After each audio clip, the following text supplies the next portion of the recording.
Hi, I'm Karen. Welcome to my kitchen. Are you struggling to get your family to eat their veggies? Well, if you are, then stick with me, because on today's show, I'm going to share with you some simple recipes they are sure to love. Kick it.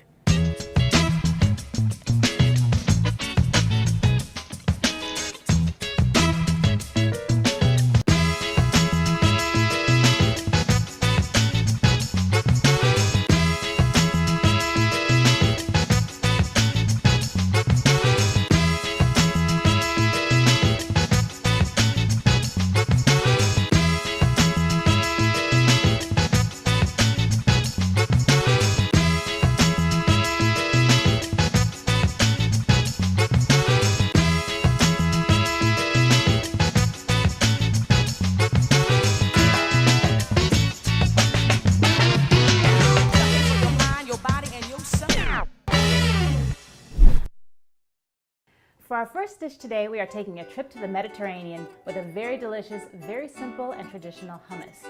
If you haven't had hummus before, it is just a very tasty dip that is based with chickpeas. And there are so many things I like about this. But let's get started with the recipe. The first thing I'm going to do is I'm going to add one can of chickpeas, and I've drained them. I like to use low sodium chickpeas because I like to add the salt myself, so I know exactly how much I'm putting in there. I'm just going to put these in the blender. This is such a simple recipe. I have reserved some of the liquid from the can of chickpeas because sometimes I like my hummus to be a little thinner, or you might like it a little thicker. All of that is going to depend on how much liquid you put in. So I like to keep some of that from the can of chickpeas. Now to this I'm going to add 1 teaspoon of chopped garlic. And you can use fresh garlic. I like the can that's in the jar because they've already done the work for me. And we are so busy these days. You know, we've got to save time and energy when we can. Now to that I'm going to add 1 teaspoon of dried oregano. You can use fresh oregano, it's delicious. If you do, use about 3 times the amount. Dried is much more concentrated.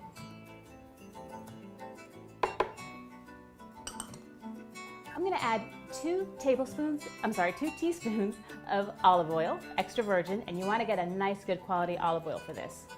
It will change the flavor. We're almost done. I'm going to add 1 teaspoon of sesame oil. Now traditionally hummus is made with tahini, which is a sesame paste. It can be a little expensive and it can be tough to find, so I like to use sesame oil. Just a little bit does the trick for me. You can also omit it if you would like. And I'm going to add 1/4 teaspoon of ground cumin. It gives it that nice kind of smoky flavor. Pop it up on here. To that, I'm going to add the juice of 1 lemon. I like it to have a nice lemony flavor, but if you don't like the citrus that much, you can just add the juice of half the lemon. You really want to make this your own. Now, one thing that I really love about hummus is that kids like it. And although it's typically something you'll have at a party or maybe at a restaurant, I serve it as my side dish for my vegetable at dinner all the time because my daughter loves this. And sometimes she struggles with wanting to eat, peas or broccoli, but I know she will always eat hummus. So I always have a can of chickpeas in the cupboard. I'm going to bring this back down. I'm not quite tall enough to use the little squeezer with it up there. There we go.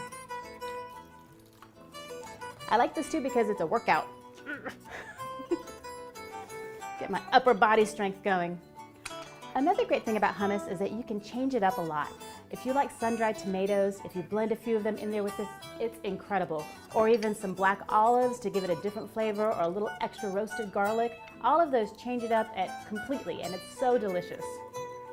Whoa, that was juicy.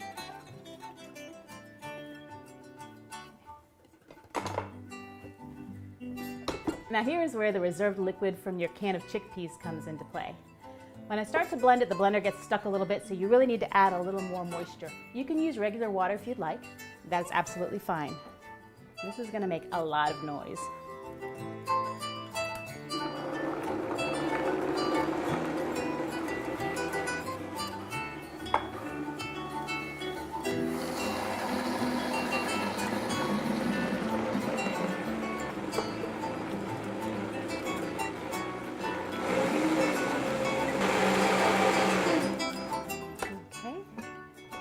I'm gonna give it a little taste because I wanna know how much salt I need to add into there.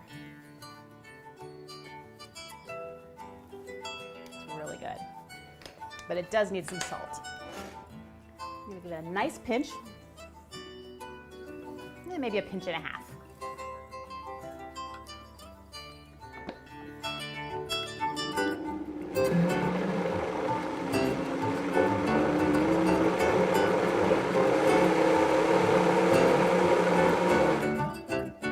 And that is it. That is how easy this is to make.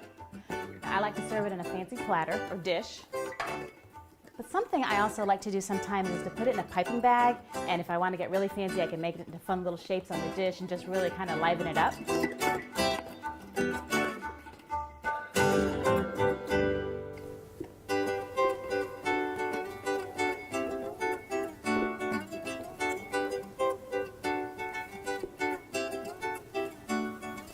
Whoa! There you go.